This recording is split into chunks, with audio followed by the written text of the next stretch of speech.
establishments on the outskirts. On the morning of November 15th, 2024, the body of 28-year-old Monica Hayward was found with a gunshot wound to the chest in the office of the owner of the Velvet Cage Strip Club on Spring Mountain Road in Las Vegas. A note with the words, "An eye for an eye," was found next to the body.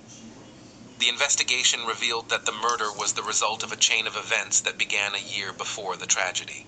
Monica Hayward had been working in the adult entertainment industry for 6 years.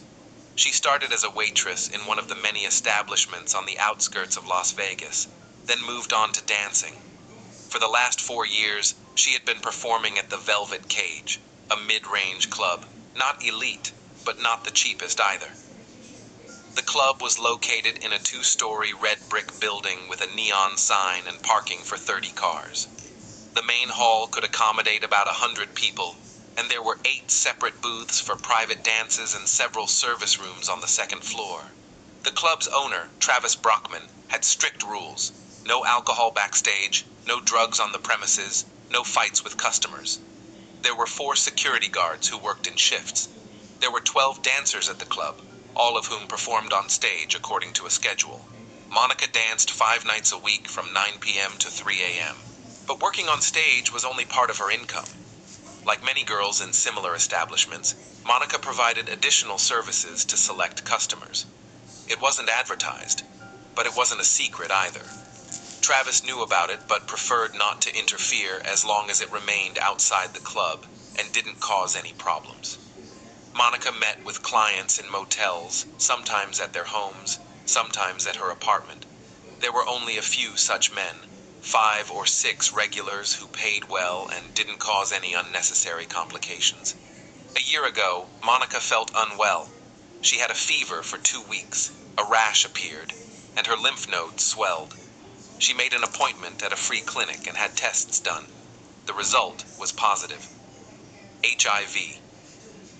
The doctor explained antiretroviral therapy to her, telling her that it was possible to live a long life with this diagnosis, and that she needed to protect herself and warn her partners.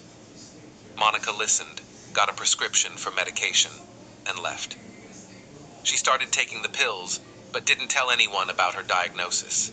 Not her friend Jasmine, not her mother, and certainly not her clients. She continued to work, continued to date men, continued not to use protection when they didn't ask for it. Monica didn't think about the consequences, or perhaps she just didn't want to think about them. Life went on as usual, bills had to be paid, and fear of the future was easily drowned out by the daily routine. That evening, 2 days before her death, Monica took the stage at 10 o'clock. She danced to heavy electronic music in a red lingerie set, moving around the pole in the center of the podium. The hall was half full, a typical midweek crowd. Men sat at tables, drinking beer and watching the stage. Some threw bills onto the podium, others just watched. The manager, Rashid Fulani, a thin man in his 40s with a receding hairline, approached the stage and beckoned Monica with a gesture. She finished her routine, picked up the money from the podium, and came down.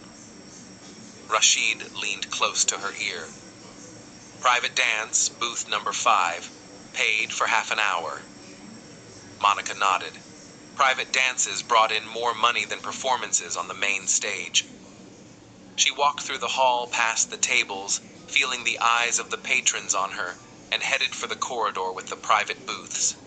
Booth number 5 was at the end, a small room with a soft sofa, subdued red lighting, and a mirror on the wall.